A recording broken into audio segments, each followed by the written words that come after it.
Good evening, everyone. Yang Yan Zhao back again tonight. Very special guest coming up in just a minute.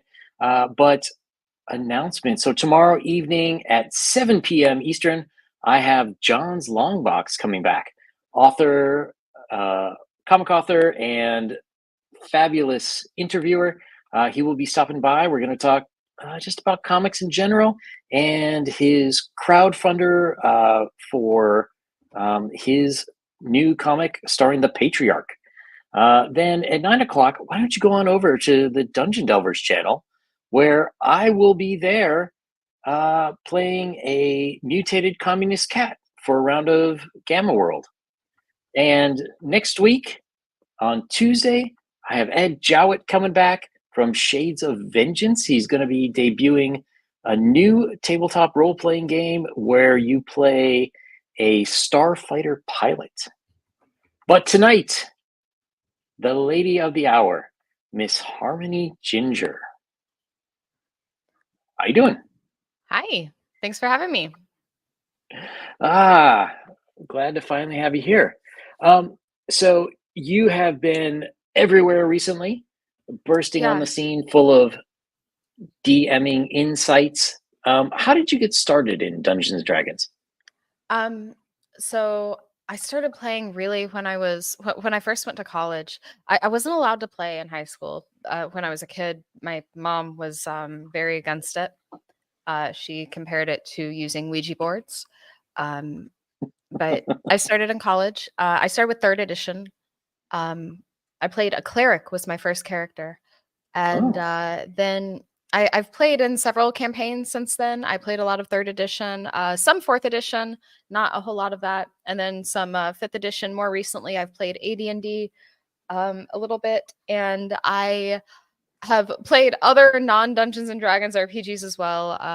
I've played Shadowrun, Numenera, Pathfinder, Call of Cthulhu, um, all sorts of things like that. I'm sure there are some others I'm forgetting. But yeah, so more recently, I got involved in paid DMing over COVID, and nice. I ended up running like 4 games at once, and some of those are still ongoing. And Really? that was yeah. I have a group that has been completely unchanged since 2020 from that, or yeah, That's I think they amazing. were in 2020. But yeah, so I have several groups. I actually still run 4 games every week. Um, it's a task. I have a day job too, but like, you know, Priorities, you got to get those yeah, games in. yeah. And so now I spend my free time playing a bunch of games or running a bunch of games. Really, I play some, not much though. I run a bunch of games. I uh, post dumb things on Twitter about them, and I have recently gotten started with YouTube, and I stream hop constantly. I'm on like Nice. everybody's stream. It's really fun. I enjoy that. So for the games that you were running during COVID, were they Yeah. all homebrew or were you playing certain Um. modules? So yeah. So at first I did a bunch of homebrew. I actually made my own homebrew world that was like Florida, except with like yeah, it was just like Florida. With fewer gators? No, more. If that's possible. But yeah, so I made my homebrew world that was like Florida, and my players would call it like not Florida, and that was like kind of how I got started was making my homebrew world, and then I started running in Forgotten Realms because I read a bunch of Forgotten Realms novels and setting material, and so I ran Forgotten Realms for a while. And more recently, I ran in a world that my players made themselves. Um, and that was that was cool. Like I don't know, have you read my post on Twitter about it or I have. okay. And you made a video about it as well. Yeah, yeah, I did. I So, made a which couple. to anyone who's interested, check the description to this video after we're done, not now. And you can find a link to Harmony's Twitter and to her YouTube channel. Sorry to interrupt you there. Yeah. So more recently, my players have made the campaign world. They each made a god in the world, and from there, once we had the pantheon established, started making their own parts to the world, and that's been really fun. Um, there's been some very strange things that have happened due to that, but yeah. So I guess that's where I am now. I'm just running a bunch of games, posting on Twitter, Nice. and trying YouTube. Yeah. So one thing that I've seen from you recently that seemed to have gotten the most controversy is this idea of 1-1 time. Yeah. Um, so why don't you explain a little bit what is 1-1 time and how did it work out for you guys? Yeah, so it first started in the first edition of Dungeons and Dragons. It is one real life date, goes one in game day while out of session. Um, it's kind of something that I haven't really seen played a whole lot. I've never really heard of it until recently when I saw it on Twitter. And I guess recently, as in last year, I started seeing it on Twitter. And I know there were some other people who at various times would do that. But for the most part, people were saying on Twitter, yeah, this doesn't work.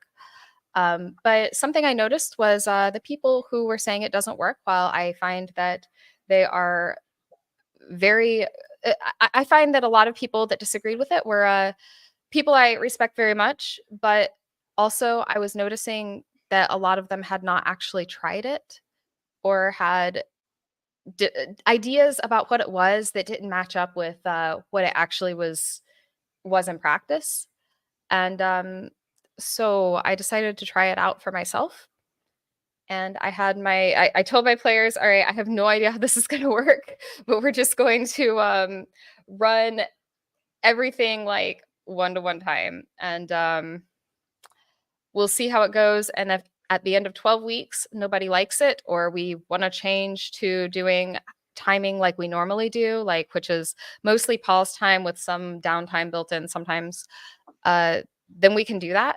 But we were just going to try it for 12 weeks. Hmm. Yeah. And that's passed. And it's actually worked out really well. It gives my players a lot of time to plan, a lot of things they can do in between the game, which a lot of them have really liked. Some of them have. It wasn't like a unanimous love of the idea, though. There was some pushback on my players at first. Some of them did not like the idea, and I said, we're going to try this because none of us have tried it before, so we're just going to give it a go. And there's still like one or two that prefer to play without it. So I mean, it's not like a unanimous everybody loves it thing, but it's Okay. gone quite well.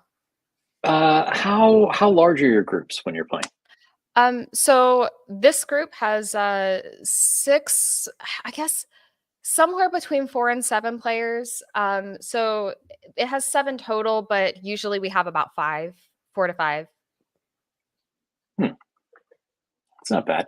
Okay, so 2 out of 5 is less than half. So it seems like most of the players are pretty satisfied with it. So, well, it's 2 out of 7. Or 2 out of 7. Sorry. The most consistent 4 or 5, they like it. They're the people that can't make every session. I think they feel like too much is happening while they're not there. But Oh well, yeah, yeah, that can definitely be a problem.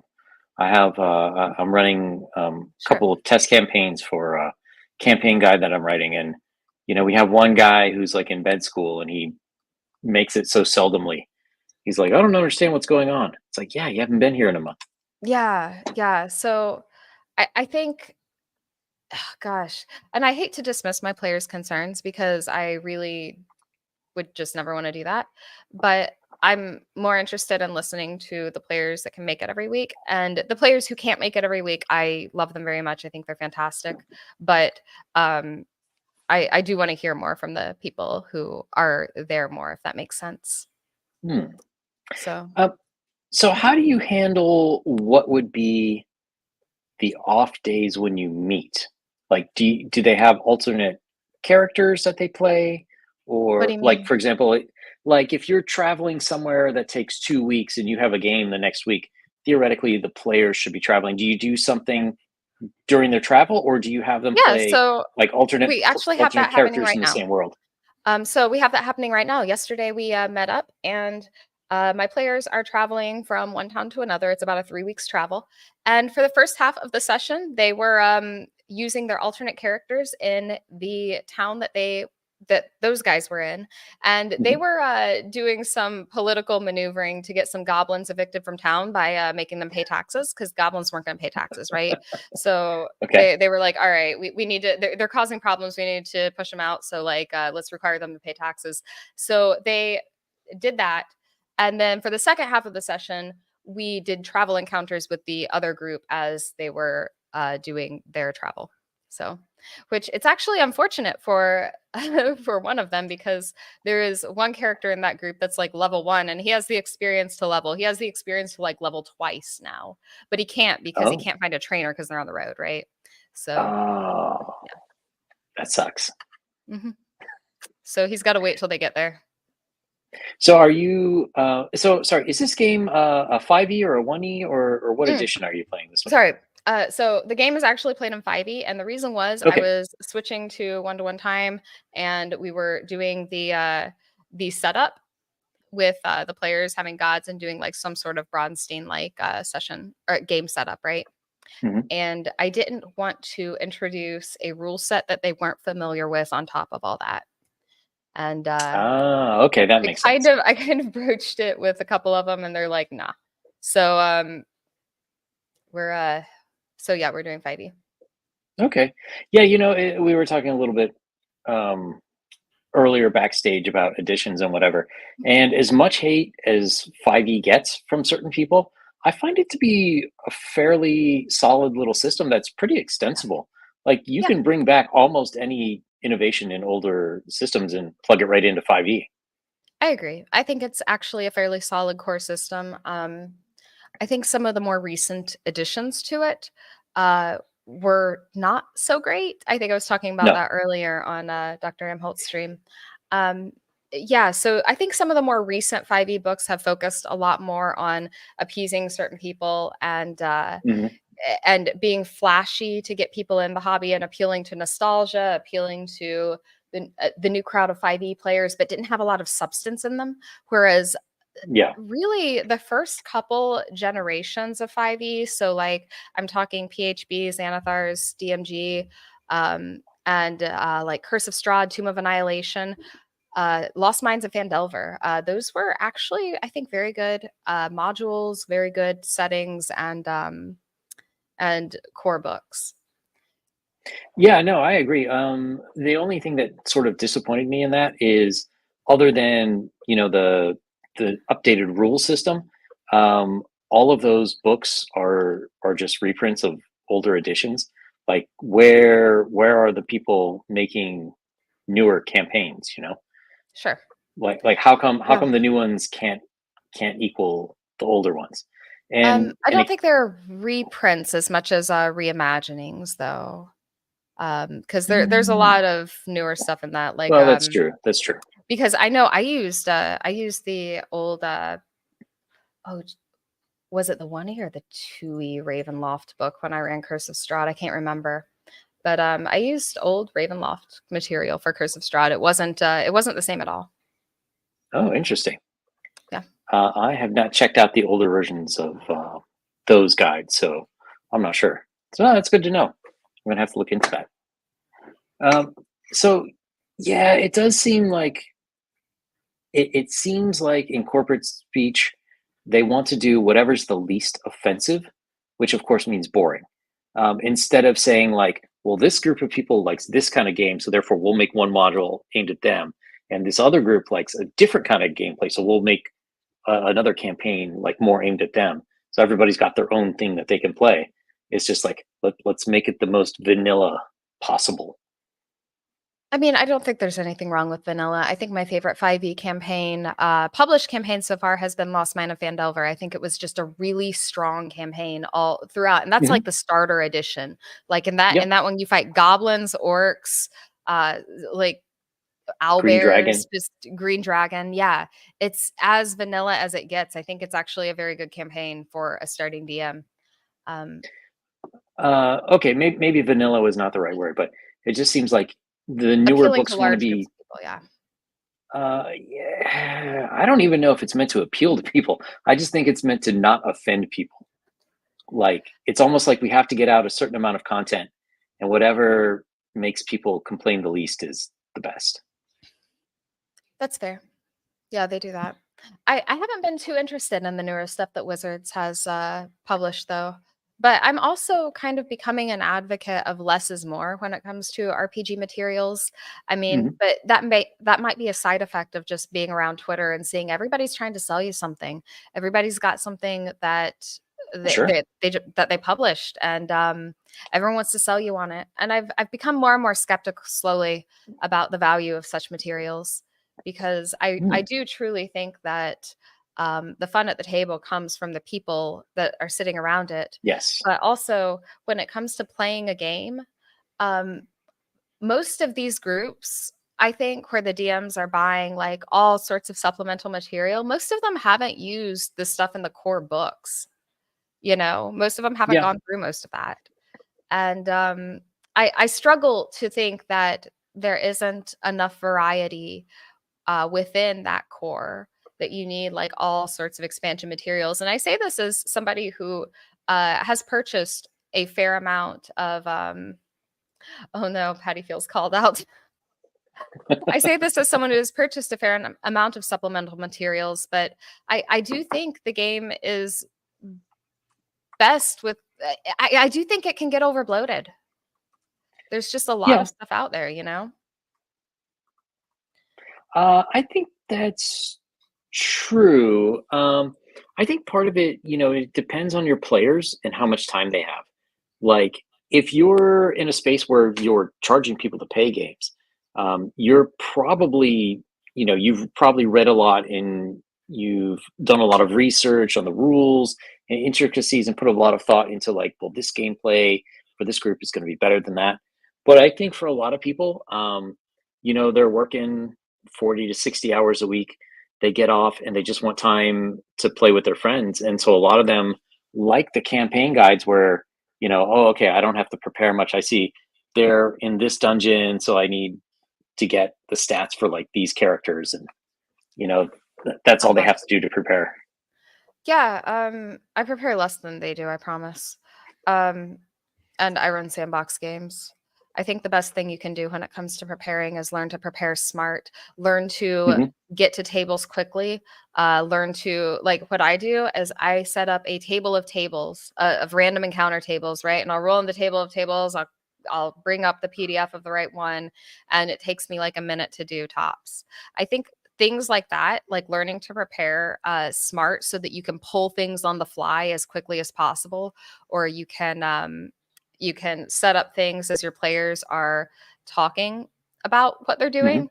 Like you just listen to the players. And if they're like, oh, yeah, we might want to check out this necromancer's lair today, that's when I start preparing the necromancer's lair and start rolling up the things in it, right? I don't prepare that like way ahead of time because there's no need. They might not even go there. Um, you have to learn to do it on the fly and putting effort into learning to be quick to prepare things. And I'm not saying zero prep. I'm Hmm. not an advocate of zero prep, but you don't need much. I think the right way to prepare isn't to prepare dungeons ahead of time. It's not to prepare encounters ahead of time. You can do that as you go. The right way to prep is to learn to pull things quickly. Um, Learn to navigate your resources that you have and get some good tables together and just compile them. Yeah. Hmm. Um, So Robert says, see a lot of expensive stuff out there, zines that are $1 per page, RPG sets that are $100 plus for a few zine books in a box.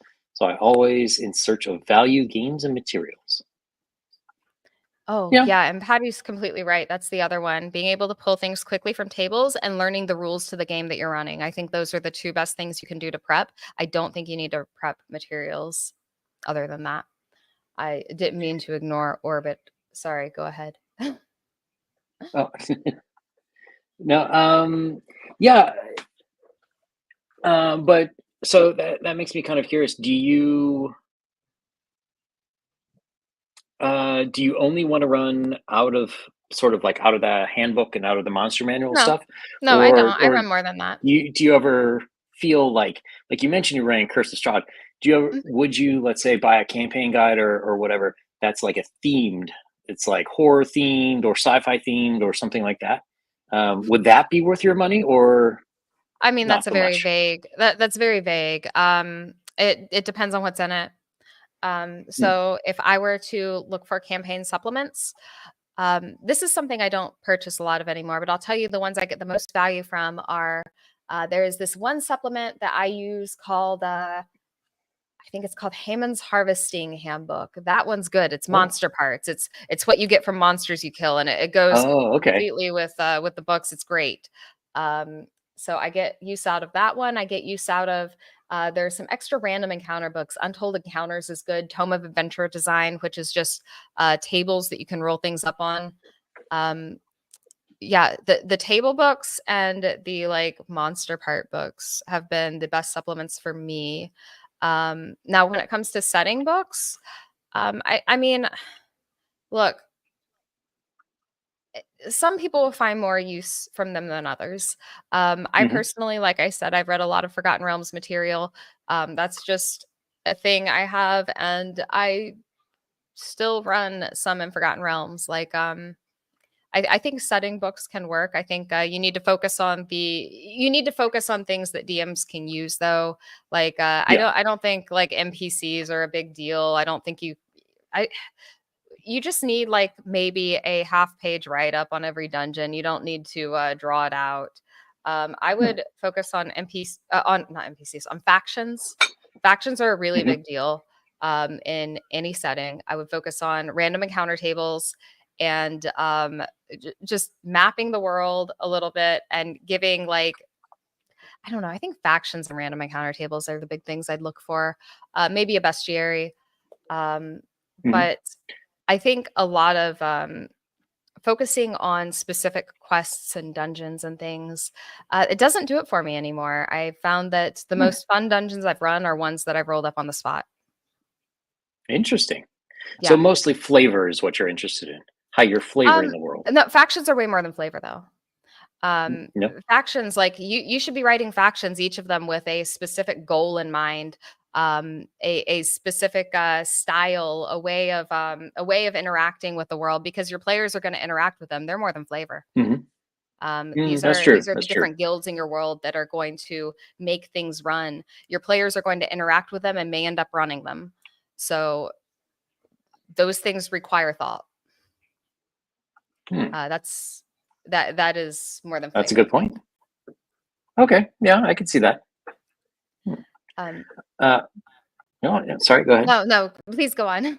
Sorry. Oh, I was going to say we were talking a little bit backstage about you had a conversation earlier, and they were talking about what the future holds for D&D, and I'm of the opinion 5e is not going anywhere for a while, and you know what's your opinion on that? Let's put that way. Well, they say that about a lot of things. People will always say when a new edition of something comes out that, well, people are going to prefer the old thing. They said that with, and honestly, sometimes it's true. But I'm thinking of a specific game in mind, but it probably isn't applicable. I think people will still continue to play 5e. People always continue to play old editions, but the bottom line is this the 6e stuff or the one D&D, whatever it is. Those are the things that are going to be on store shelves. Mhm. People are going to see those when they go to the game shop. People are going to be like, I like this game. This was a lot of fun playing. I want to buy it. Oh, they have 6e. Well, Dungeons and Dragons is Dungeons and Dragons to a lot of people. A lot of people don't care Yeah, about the difference between editions, especially if they're new. So I think it's going to be a slow transition, but people will transition to one D&D. At least a good number of them will. There will always be holdouts. Hell, there are people that stick with old editions now, and their games are great. So yeah, it will absolutely. always be around, but I think slowly the one D&D will become the majority. um yeah, but I don't know. The problem when you talk about that to me is like then you have like corporate issues that go with it. Mhm. Like Hasbro So has to make a certain amount of money on it, and I don't yeah, know that it's going to happen fast. My theory is that people have sunk in so much money to 5e that they're really not going to want to switch over. Yeah, um, it's true. That happens sometimes, and I mean, there are a lot of video games where that happens in where you'll have a video game come out, it'll get like 10 DLCs, people will pay for the game, they'll pay for all the DLCs, and then they release game two. This happens with like Overwatch, with The Sims, with Yeah. all sorts of games. I think a lot of Paradox games work like that. And people do switch over every time. There are always holdouts. There are always people that play the old editions. And to be honest, there's nothing wrong with playing the old editions. I'm not switching to one D&D, but I think a lot of people will. And I mean, to be honest, I'm not even too concerned about it. I don't particularly care if it does well or not. It doesn't affect me. It doesn't affect my game. My game Yeah. is going to continue to go on. Whether or not Wizards fails, Wizards could declare bankruptcy tomorrow, and the hobby would only thrive.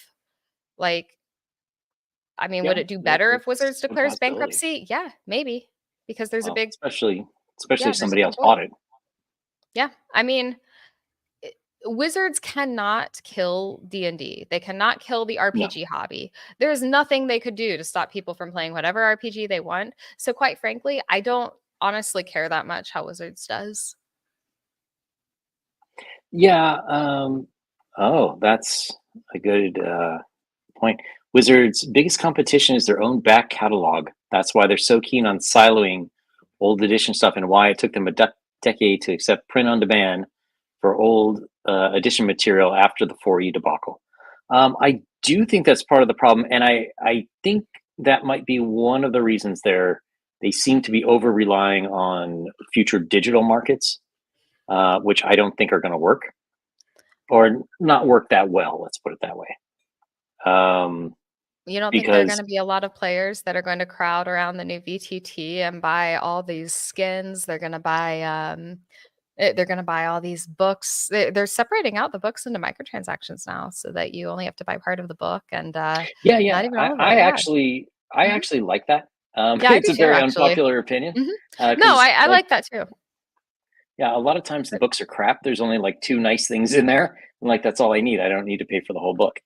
I Um, apologize, I cut you off there, so oh no, sorry. Yeah, no, I think that there will be, but I think that I don't know. I think that there's almost going to be a bifurcation, which you sort of start to see with the Baldur's Gate 3 game. I think there's a lot of people who are only going to want to play online versus people who really like the social aspect of getting together with friends. And it almost seems like those games are going in two completely different directions. I think most people prefer in person, but accept online as Sure. an alternative where they don't have to leave their house. Um, but like this happened with every edition of D&D though. What you were saying Hmm. earlier, people spend a bunch of money, people get a catalog in one edition and then the edition changes. It happened from 3rd to 4th, it happened from 4th to 5th. Sure. And I mean, every time the majority of people move. Now, there were a lot of holdouts for 3.5, I will say, over 4th Hmm. edition, but that's because 4th edition was just so different. It's getting kind of revived now, though, weirdly. I've seen a lot of posts on Twitter Well, about it. People like 4th edition again. It's getting cool. I wouldn't know if it's uh, good. yeah, I don't know. I've never played it. I've only heard negative things, except for the minions. People say that's pretty cool, but um, I don't know. Yeah, it's there to me, like D&D in some ways is like Saturday Night Live. Like you can always tell when somebody started to watch Saturday Night Live because whatever cast was on then, they think is the best. Yeah. So for sure, people who come in the future and they start with one D&D, they're gonna like that the best because that's what their friends are gonna play.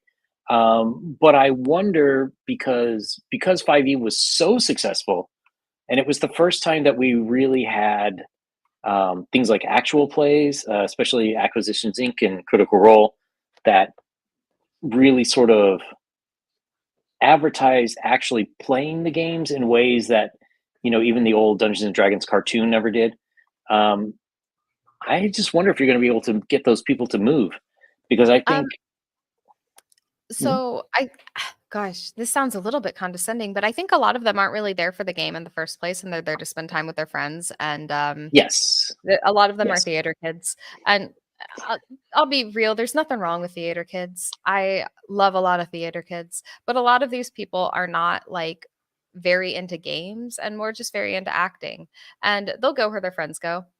And I think what's going to happen is they're going to have a few high budget shows like Critical Role. I think they're going to have some very high budget Critical Role Critical Role. I think is going to move on to Daggerheart. Is it called Daggerheart? I think so. Um, Um, I don't but I remember what mean, it's. No, yeah, candelabra. Is that what it was? I don't know, Something like whatever that. the Matt Mercer thing was. But, you're gonna have some really big high budget show with known actors that are going to be on YouTube, and they're gonna be playing the new edition of D&D. And believe me when I say people will bite onto that. You might not bite onto Hmm. that. I'm not going to, but people will. And they will Oh, for move to sure. the new edition as I mean, it's just what's gonna happen. They also are gonna have the big flashy VTT, and that's gonna draw in people. A lot of I Maybe. think, Dr. Emholt was saying earlier, like, we have to just stand up as a community and reject microtransactions. But what they're not gonna reject is they're not gonna reject the, really flashy, animated magic missile button, right? Or, the video game, like, aspect of it. That's not gonna be widely rejected, I don't think. And, you're gonna get people on there, and you're gonna have a Yeah. group of people on there, and some of them are going to, pay whatever it is to import their Hero Forge mini, and then other people are gonna say, "Wow, you can do that? That's so cool," and they're gonna do the same thing. I think people will bite on that. A lot of people will, enough to keep it going. That's my prediction. Now, personally, I will not use a VTT that is going to market microtransactions to my players, but, like, there are plenty Yes. of options for that. Um, like people say what you want about Roll 20. Roll 20 doesn't push microtransactions on players. Foundry doesn't push microtransactions on players. Owlbear Rodeo doesn't push microtransactions on players. Like there are some really good alternatives, and people will still use those too. I don't think any of them are going anywhere. It would be my prediction, but I do think that people will go to the 6e tabletop VTT thing. Um, yeah, I mean, I certainly think they will. I've actually been somewhat of a fan of D&D Beyond, until except for the licensing issues where they say they own all the objects I make, and they can go screw themselves. But in terms of utility, I think it's been pretty good. And Roll 20's got some interface issues, but overall, it's Yeah. pretty good. So Uh, I agree with you. Now, I guess my big question is, do you see them trying to integrate AI to be your DM? I mean, maybe.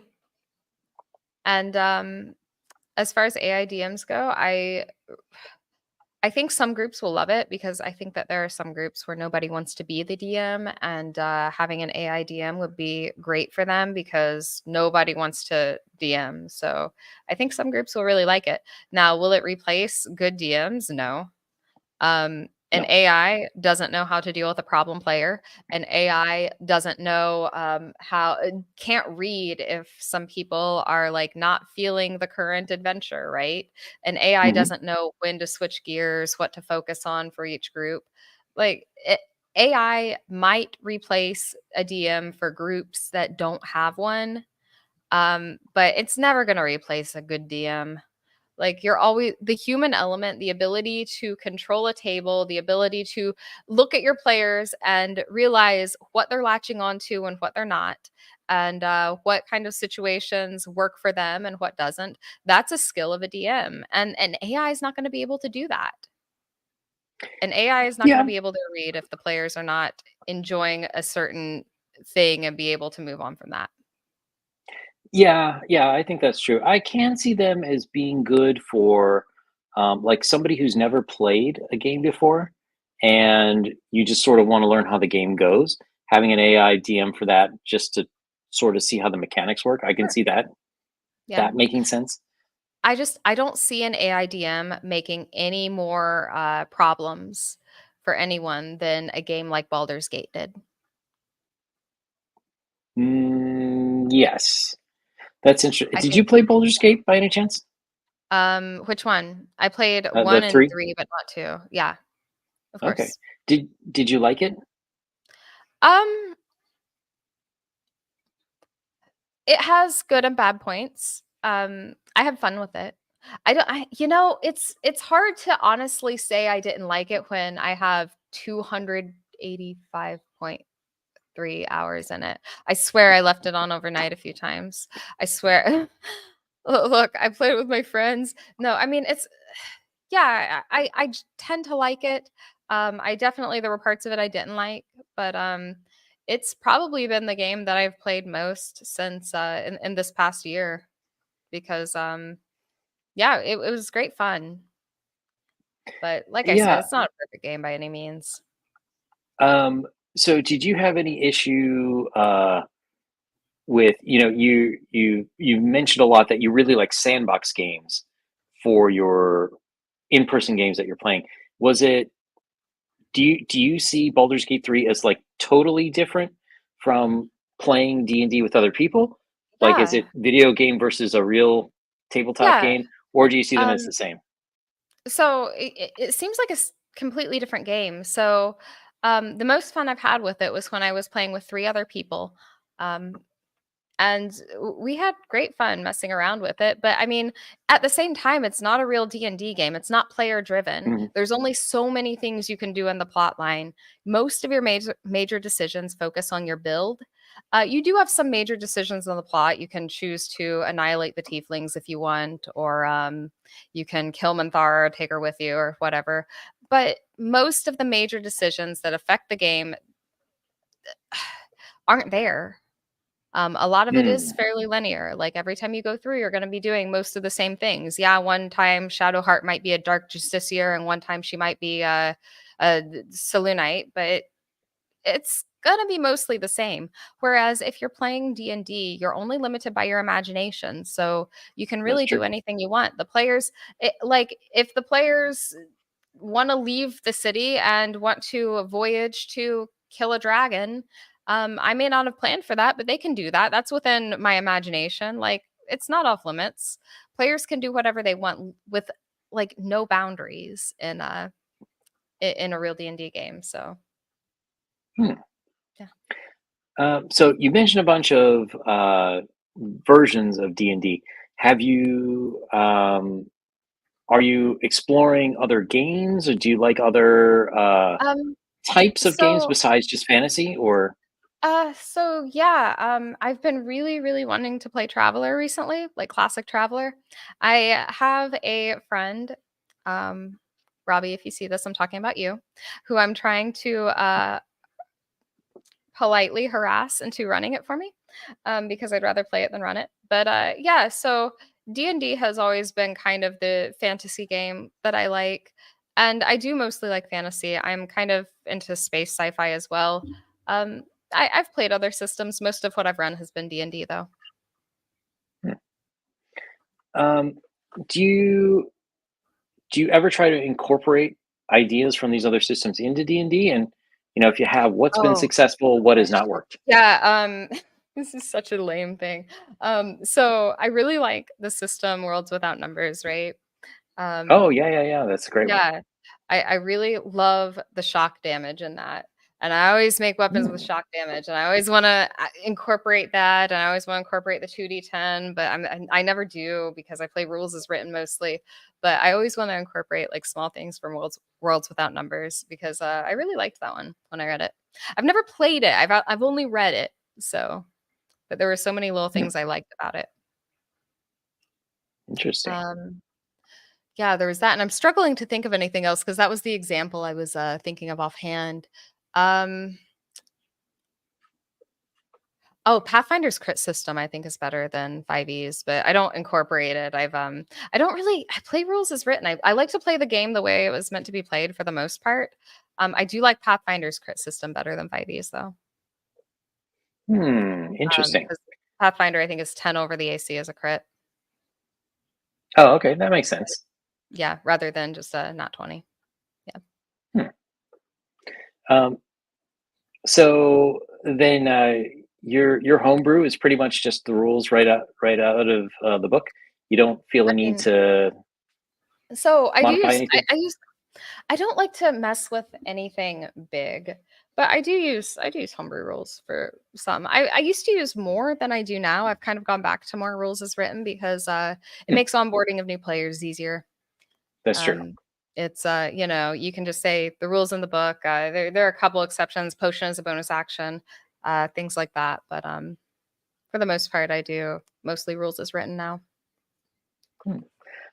So we were talking about live plays a little earlier with Critical Role and Acquisitions Inc. and whatnot, and I saw on Twitter, I don't know, a week or two ago, you were saying like, "Oh no, I don't know if I could ever do an actual play online." Is there something that keeps you from that, or Yeah. just nerves?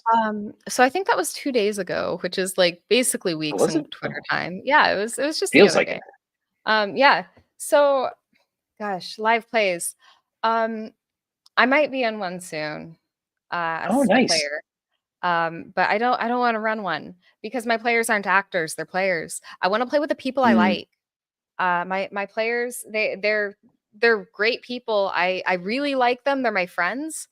But they're not actors. I think a lot of them wouldn't want to perform in front of an audience. They want to play the game. They're not they don't want to stress out about it. They don't want to hear what the audience thinks about them because I feel like there might be some of an audience. Like I don't know how much a live play I run would draw, like if that would be a big audience or a small one. I'm not really sure. But like my players don't need to worry about that. I want them to focus on the game. I want to focus on the game. I don't want to I don't want to see a chat talking about how I'm running, calling me out if I said something stupid or which normally they don't. Actually, most people I interact with online are really cool. Um but I mean, I just want to focus on the game. I want to play the game. And I feel like no, if that makes sense. introducing an audience to it, it makes your players have to be even if they don't have to be, you can say all you want that they don't need to be actors, but like they're gonna feel the pressure to.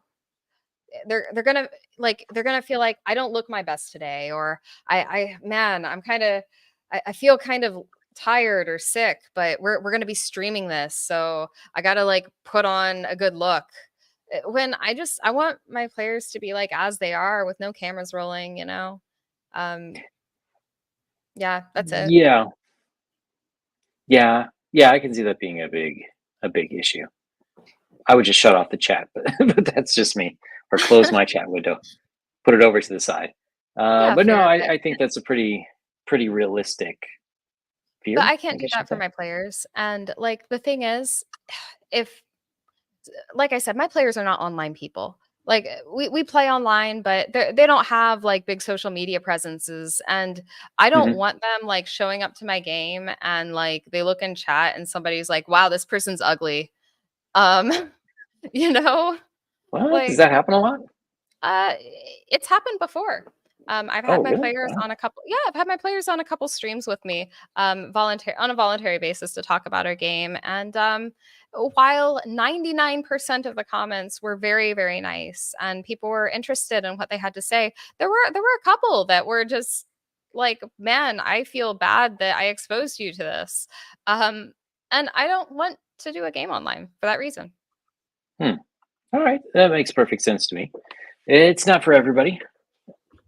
Um, so what are your plans for the RPG future? Are you thinking of developing your own game? Are you thinking of no, just No, there's more so many playing? games out there. There are, like, That's way true. too many games out there. Like, I bet you have a shelf of RPGs, and I bet you've played less than half of them.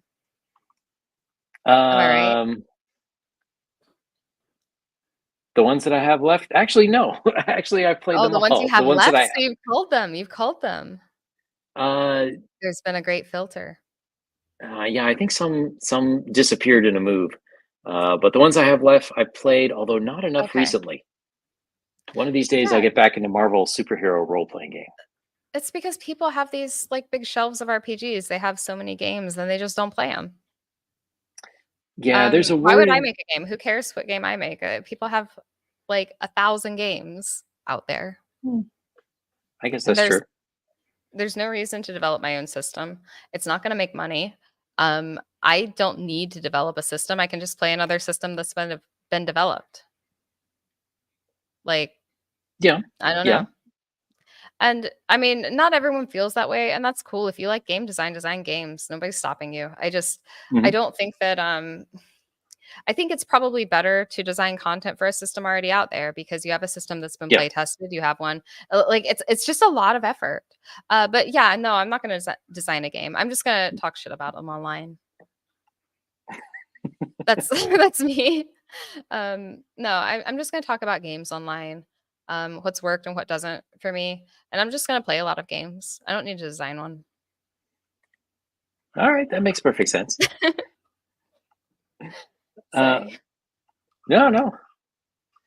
Um, oh, I suddenly lost my train of thought there. Sorry.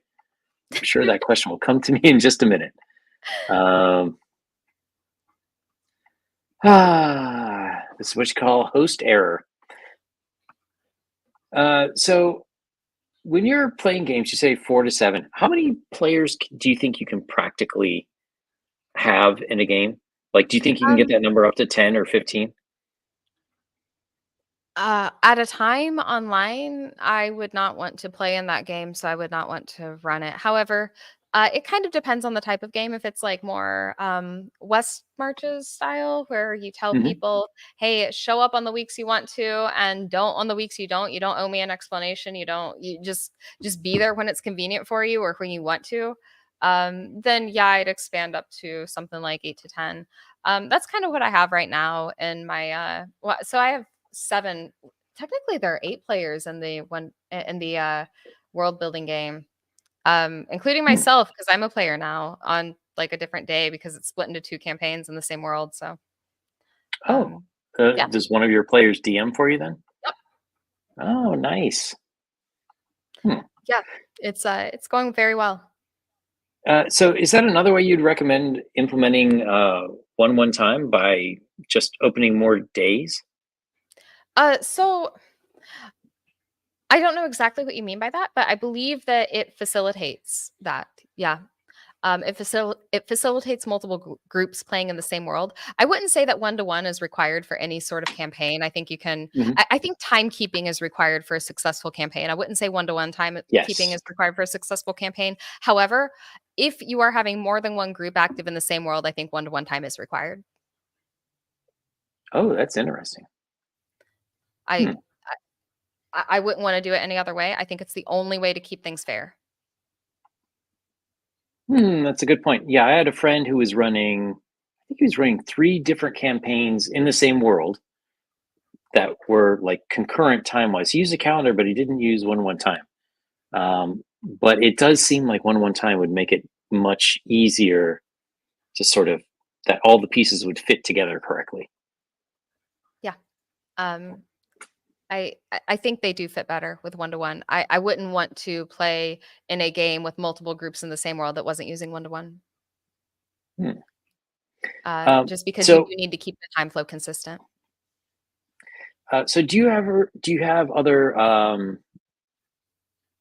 Well, I would consider one time unusual for the hobby since most people don't do it. But do you have any other strategies like that, either from like the Dungeon Master's Guide or maybe from an earlier version that you like to employ in your games that Um, most people don't use for whatever reason?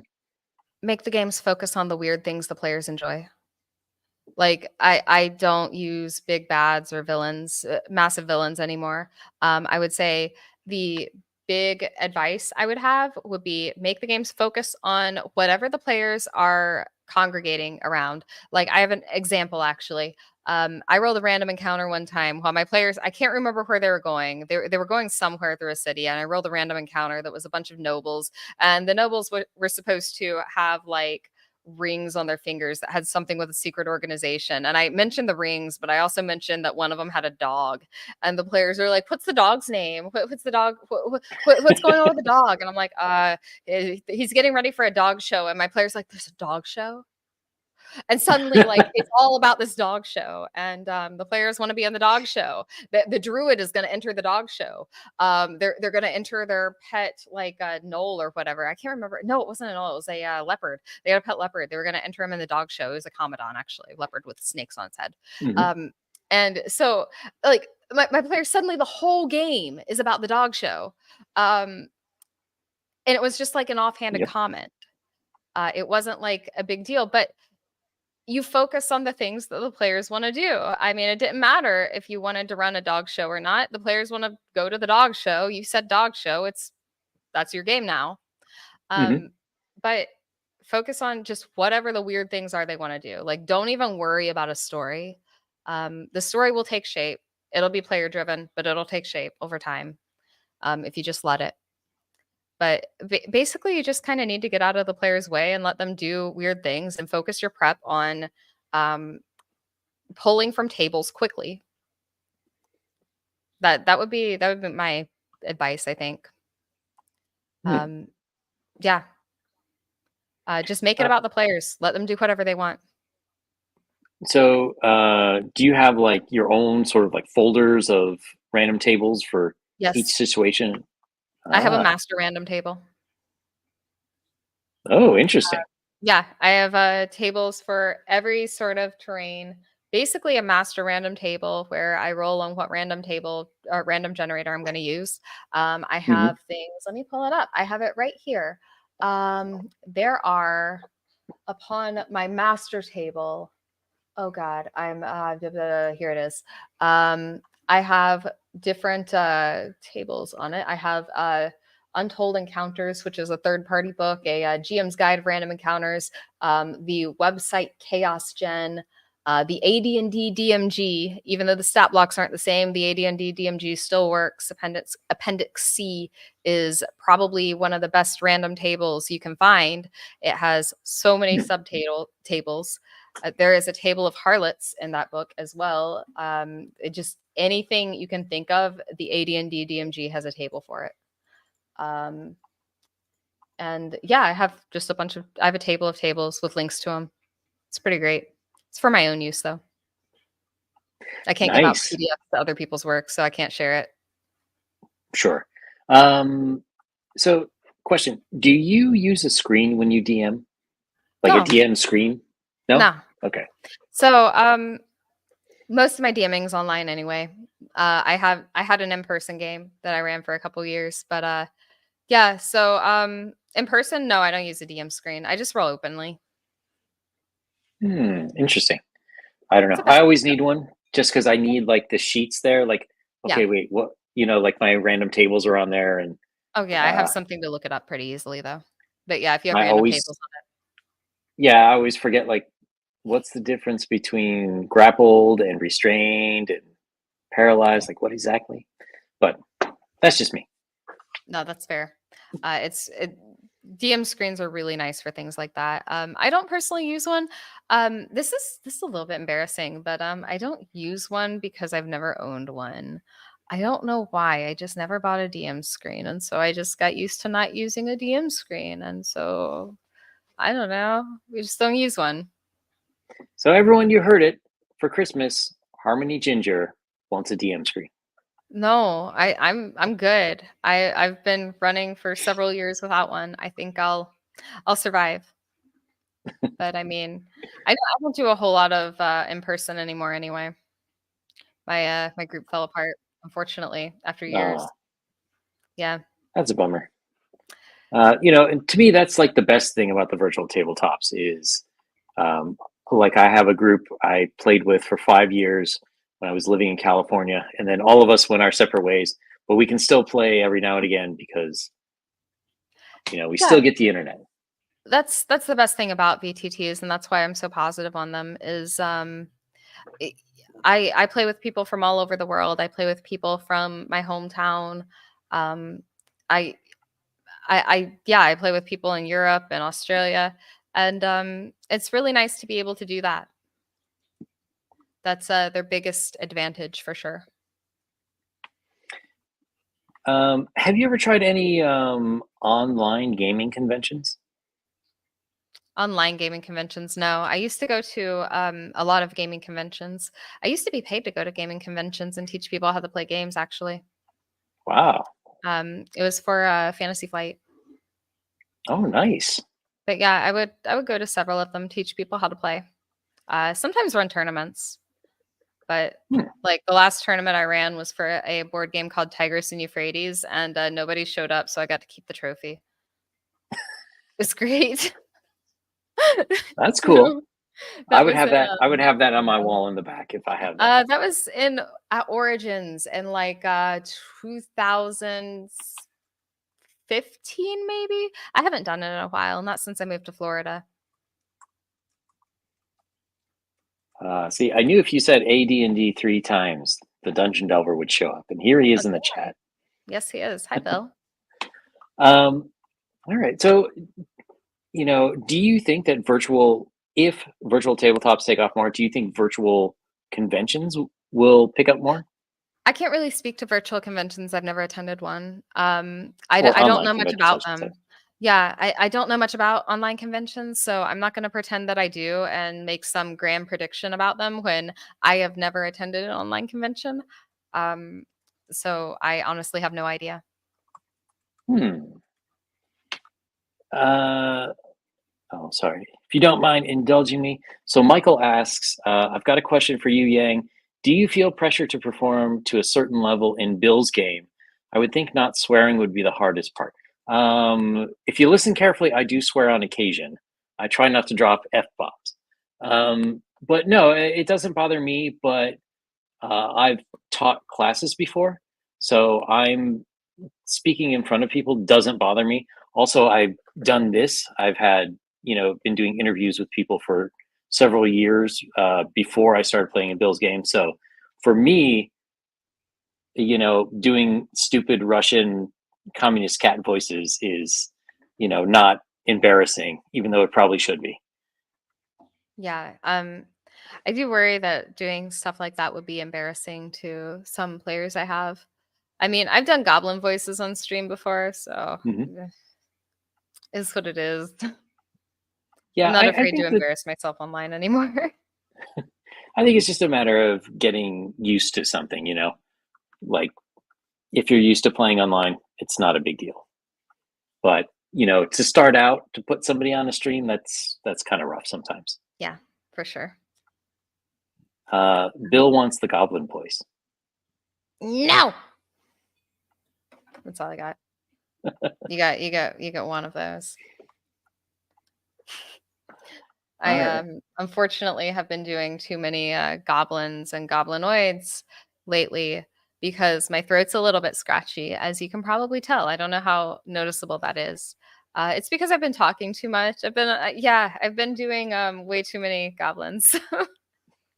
Well, this is also your second stream of the day, so Yes, and I ran a game. oh, you ran a game. Yeah, Dang. I did. Actually, kind of. They're doing character creation, but yeah. Oh, So that's like herding it was cats sometimes. yeah, it was like half a game. How now that you bring that up, how much freedom do you give people when they create characters? Like, do you ever how would I phrase this? Like sometimes there's like let's say you're doing Curse of Strahd, right? It's like sort of that gothic horror. Do you sort of ask people to like, you could do more or less whatever you want, but it's got to be like within the vein of that setting, or Um, just let people do whatever? so I don't like to impose a setting or a vibe upon a group. So I have one group who, if they ran Curse of Strahd, they would all be vampire hunters or people that fit in with a setting. And then I have one Hmm. group that would love to run through Curse of Strahd as like, I don't know, kobolds in a trench coat or something, or like they make characters today for a sandbox game that is going to be in the same timeline as the other games I'm running. And I just realized I'm not allowed to say what they're doing because at least one other player that doesn't know is in chat. Oh, it's so good though. I will say that we're going to start they wanted to start not in a tavern, but they said put us in a weird situation and we got really drunk and don't know how we got there. So it's gonna be like a hangover start. And that's how we want to open the campaign. And I'm like, all right, we can do this. Nice. Um yeah. So yeah, one of Oh my man, I love players that is idea. in chat. No, you're good. You can stay in chat. Don't worry. I'm not gonna talk about it. Okay. Um, Um, well, it has been a long day. Do you have any last DMing advice for everyone? Um, Offhand, probably not. I think I've said a lot of what I wanted to say. Thank you so much for having me on, though. I had a good time. I enjoy streams like this where the vibe is very chill and we can just, talk about whatever. It's been fun. Yeah, thank you for coming. Yeah, thank you. So, everyone, Harmony Ginger, her link to her Twitter, where she is very prolific, is down below, as is her YouTube channel, where you can see her opine more on her thoughts on uh, different aspects and how her own games are going. Tomorrow, um, 7 p.m. Eastern Time, John's Longbox will be here talking about superheroes, past and present, and what makes a good hero. And 9 o'clock, head on over to the Dungeon Delvers channel for some classic Gamma World. I guarantee you there will be shenanigans. And next week, Tuesday, 6 p.m. Eastern, Ed Jowett will be on to talk about a new fighter, space fighter plane tabletop role playing game. So thanks everyone for coming, and we will hopefully see you guys next week or tomorrow. No, tomorrow. Definitely come by tomorrow.